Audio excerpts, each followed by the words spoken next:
नमस्कार। Colonel Ajay, CEO Ajay astro money group first global astro finance digital channel से आपसे मुखातिब होता हूँ। आज 4 जुलाई सन 2023 मंगलवार। दोस्तों, गेहूं चावल की घरेलू कीमतों को कम करने के लिए सरकार हर संभव प्रयास कर रही है। जानिए पूरी रिपोर्ट विस्तार से। दोस्तों, जैसे हम लगातार आपको अपडेट दे रहे हैं, दाल, चावल और गेहूं के ऊपर सरकार सख्त हो रही है, क्योंकि उसे डर सता रहा है कि इसकी कीमतें यदि बेकाबू होंगी तो मुद्रास्फीति यानी महंगाई दर लगातार बढ़ेगी। एक तरफ अल नीनो और देश के अंदर असमान बरसात वितरण, राजस्थान, पंजाब, हरियाणा के अंदर औसत से अधिक बरसात, जबकि महाराष्ट्र, आंध्र प्रदेश, तेलंगाना जैसे दक्षिण भारत में औसत से काफ़ी कम बरसात, ये साउथ वेस्ट मानसून को अनिश्चित बना रही है। अत्यधिक बरसात भी फसलों के लिए नुकसान साबित होगी और ज़रूरत से कम बरसात भी फसलों के लिए नुकसान साबित हो सकती है। यद्यपि शुरुआती दौर के अंदर बरसात फसलों को फ़ायदा पहुंचाएगी, लेकिन जुलाई महीने में यदि बरसात नहीं हुई तो इसका नकारात्मक प्रभाव भी पड़ सकता है।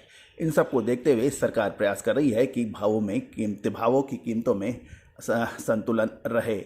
उसके लिए ओपन मार्केट में भी गेहूं चावल की बिक्री की जा रही है।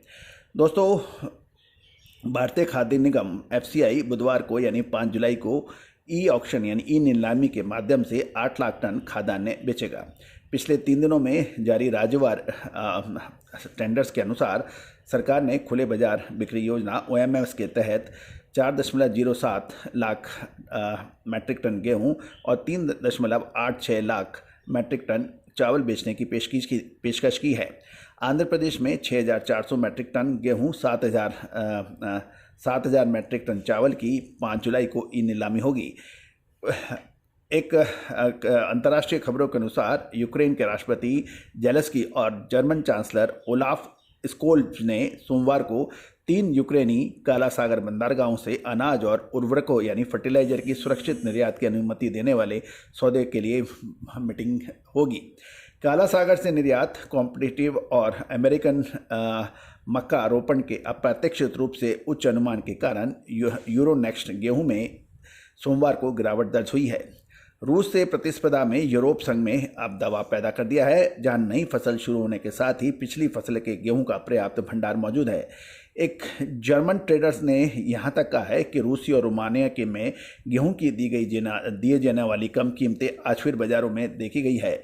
अल्जीरिया की स्टेट अनाज एजेंसी OIC ने नाम मात्र 50,000 मैट्रिक टन ड्यूरम गेहूं खरीदने के लिए अंतर्राष्ट्रीय निविदा भी जारी की है। दक्षिण कोरिया आटा मिलों के एक समूह ने शुक्रवार को अंतर्राष्ट्रीय टेंडर में संयुक्त राज्य अमेरिका से प्राप्त होने वाला लगभग 50,000 मैट्रिक टन गेहूं खरीदने के समाचार मिले हैं। यूरोपीय आयोग ने कहा है कि गुरुवार को इस ब्लॉक में अनाज की फसल के लिए अपना मासिक प्री एस्टिमेशन में तेजी से कटौती की है। सामान्य गेहूं का उपयोग योग्य उत्पादन अब पिछले महीने की तुलना में 2.6 मिलियन टन कम 128.9 मिलियन टन मैट्रिक टन देखा गया है। दोस्तों, ये एक महत्वपूर्ण राष्ट्रीय व अंतर्राष्ट्रीय घटनाक्रम हो रहा है।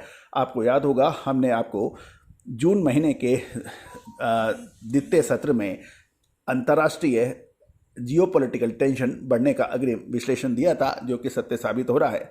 एक तरफ इजराइल और फिलिस्तीन के बीच में काफ़ी महत्वपूर्ण झगड़े हो रहे हैं, दूसरी ओर रूस के अंदर विद्रोह देखा गया, और ये सब अग्रिम विश्लेषण हमने अपने मासिक पत्र में भी जाहिर किया था। दोस्तों, आप भी चाहते हैं कि एस्ट्रो फाइनेंस और फंडामेंटल एनालिसिस के आधार पर grains, oil seeds, pulses and spices पर लगातार अपडेट और विश्लेषण मिले, अग्रिम अनुमान मिले, तो आप हमारी रिसर्च रिपोर्ट्स को आप सब्सक्राइब कर सकते हैं। उसके लिए नंबर स्क्रीन पर दिया गया है, आप संपर्क करें। दोस्तों, याद रखिएगा, व्यापार का मतलब अग्रिम अनुमान, व्यापार का मतलब सही वित्तीय प्रबंधन, व्यापार का मतलब आपकी सही डीलिंग। यदि ये 3 चीज़ आपके साथ हैं, निश्चित रूप से आप दूसरों से आगे हो जाएंगे। वित्तीय प्रबंधन और आपकी डीलिंग वो आप पे निर्भर करती हैं, लेकिन अग्रिम अनुमान और विश्लेषण वो विशेषज्ञों के ऊपर निर्भर करेगा, क्योंकि विशेषज्ञ न्यूट्रल राय देने में अपना स्थान रखेंगे। यदि आप व्यापारी हैं और आपके पास बड़ा स्टॉक है तो आप कभी उसकी कीमतों में गिरावट नहीं चाहेंगे। और यदि आपको बड़ा स्टॉक खरीदना है तो आप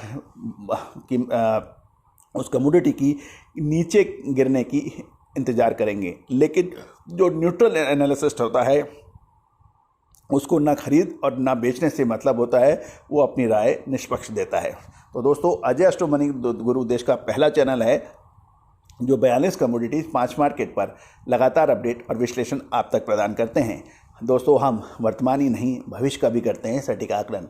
ग्रेन्स, अनाज, ऑयल सीड्स, सोया, सरसों, याद कीजिए हमने आपके जून के प्रथम सप्ताह में ही कहा था कि हमें तेज़ी नज़र आ रही है। शानदार तेज़ी सरसों, सोया और बाकी खाद्य तेलों में दर्ज हुई। दोस्तों, तेज़ी आने के बाद तेज़ी और मंदी आने के बाद मंदी की कमेंट्री करने से कभी फ़ायदा नहीं होता है। दोस्तों, ये भी एक निर्विरोध सत्य है कि सारी जानकारियाँ निःशुल्क भी उपलब्ध नहीं होती हैं, उसके लिए आपको भुगतान भी करना पड़ सकता है।